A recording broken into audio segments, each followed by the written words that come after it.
Apa yang akan kamu tukar untuk mewujudkan keinginan terdalammu? Berapa banyak kamu bersedia untuk barter untuk mendapatkan apa yang kamu inginkan? Apakah itu uang, cinta, ketenaran, atau kekuasaan yang kamu dambakan? Maukah kamu menawar jiwamu untuk memilikinya? Bagaimana dengan kenanganmu? Bagaimana dengan kehidupan orang lain? Jika pertanyaan-pertanyaan ini menggelitikmu, maka kita punya kesepakatan seumur hidup untukmu. Ya, bukan kita, melainkan anomali tertentu yang sangat tertarik dengan seni kesepakatan. Kita semua pernah mendengar pepatah lama tentang kesepakatan dengan setan, yang berarti perjanjian dengan seseorang yang berpotensi curang untuk mendapatkan apa yang kamu inginkan. Kamu tidak hanya mengkompromikan prinsipmu sendiri saat membuat kesepakatan seperti ini, kamu juga menghadapi resiko kesepakatan itu akan kembali menghantuimu saat sudah tiba waktunya untuk membayar iurannya. Dan percayalah, setan selalu datang untuk mengambil. Tentu saja, kamu tidak pernah membuat kesepakatan dengan setan yang sebenarnya. Dan jika kamu melakukannya, kemungkinan kamu tidak akan hidup cukup lama untuk memperingatkan orang agar tidak melakukan kesalahan yang sama. Tapi, kita semua pernah mendengar legenda Beelzebub muncul kepada mereka yang sangat membutuhkan bantuan dan menawarkan keselamatan kepada mereka. Menggoyangkan tangan yang terulur dan bercakar, itu biasanya membuat orang yang putus asa mendapatkan apa yang mereka butuhkan. Tapi, juga setuju untuk memberi setan sesuatu yang sesuai dengan jiwa atau anak sulung mereka, atau terkadang sesuatu yang lebih buruk. Intinya adalah berurusan dengan setan seringkali menghasilkan harga yang mahal, dan kamu mungkin tidak mau membayarnya jika kamu bisa melihat persyaratannya dengan lebih jelas. Yang membawa kita ke SCP-738 juga dikenal sebagai kesepakatan setan. Meskipun SCP ini tidak ada hubungannya dengan Tuhan Kegelapan yang sebenarnya dan Alkitabiah, sejauh yang kami tahu, bagaimanapun juga, julukan itu seharusnya melukiskan gambarnya sangat jelas bagimu tentang bagaimana entitas ini beroperasi. Ditahan di 3 ruang penahanan yang terhubung, SCP-738 dijaga setiap saat oleh anggota organisasi bersenjata saat tidak bertugas. Anehnya, untuk sebuah anomali dengan reputasi yang mengerikan, itu muncul sebagai satu set furnitur 3 potong yang elegan. Jenis yang mungkin kamu temukan di kantor mewah milik seorang CEO yang keren. Set ini terdiri dari sebuah meja, 1 kursi bersandaran lurus, dan 1 lagi kursi kantor yang lebih mewah yang ditata agar terlihat seperti singgasana. Semuanya menampilkan detail kuningan dan pantalan beludru yang indah dalam warna ungu tua yang pekat. Ketika dipisahkan, benda-benda ini tampaknya tidak lebih dari sekedar perabot kantor yang mahal. Contoh pengerjaan berkualitas yang kemungkinan besar akan membebanimu dengan mahal. Tapi tidak ada yang terlalu jahat atau tidak wajar. Sampai, yaitu ketika bagian itu disatukan dan kamu duduk.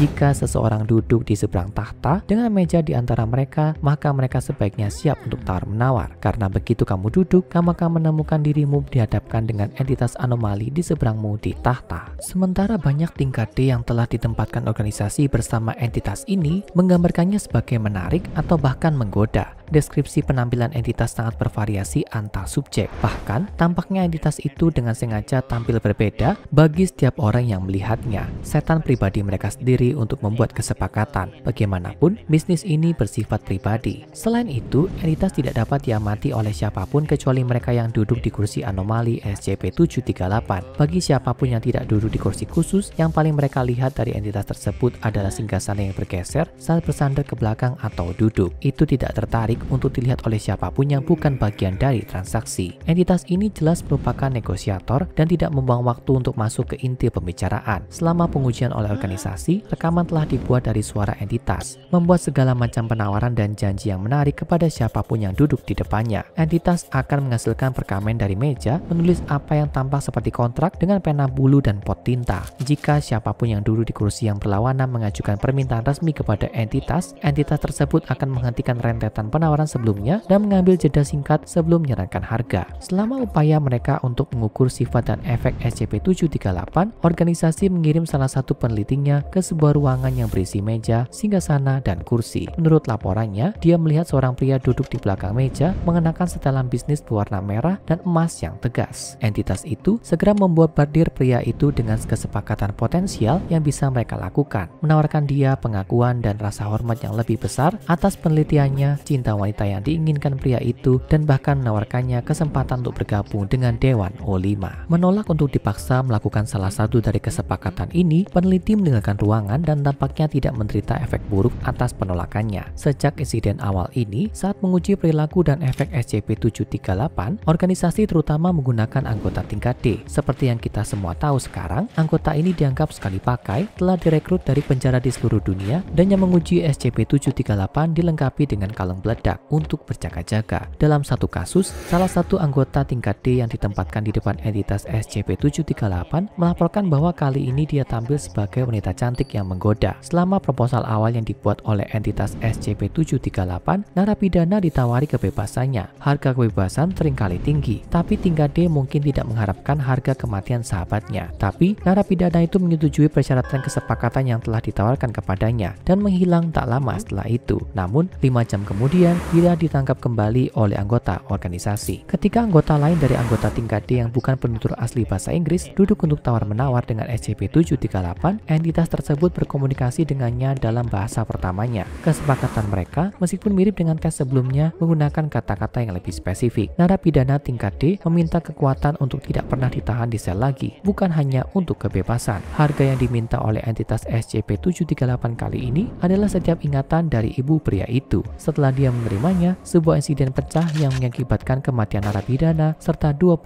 penjaga organisasi. Tes berikutnya yang dilakukan organisasi terhadap efek SCP-738 melibatkan tingkat D lain. Kali ini menggunakan seorang narapidana dengan disleksia dan cacat mental yang melaporkan bahwa entitas tersebut muncul dalam bentuk kelinci merah muda besar. Sekali lagi beradaptasi dengan subjek sebelumnya. Entitas menggambar piktogram kasar di perkamennya, mencoba menyampaikan kesepakatan kepada tingkat D terbaru untuk duduk di seberang meja darinya. Ada beberapa kata yang berserakan di halaman itu dalam bahasa Inggris, tapi sebagian besar penghinaan yang tidak terkait ditujukan pada kecerdasan narapidana atau mempertanyakan pemahaman pria itu tentang kesepakatan yang diajukan entitas. Entitas menawari pria itu Sloppy Joe dengan menyatakan harganya menjadi Mopsy, nama yang diberikan untuk mainan yang diselundupkan narapidana ke dalam organisasi dan diizinkan untuk disimpan. Setelah menerima kesepakatan, piring porselen halus muncul di depan pria itu dengan sandwich yang dijanjikan di atasnya. Pria itu dengan cepat menghabiskan makanan yang telah disediakan oleh entitas tersebut, hanya untuk mencari tertekan ketika dia menyadari bahwa Mopsy telah menghilang. Tak lama setelah tes selesai, staf organisasi memberi tingkat D dengan mainan lain,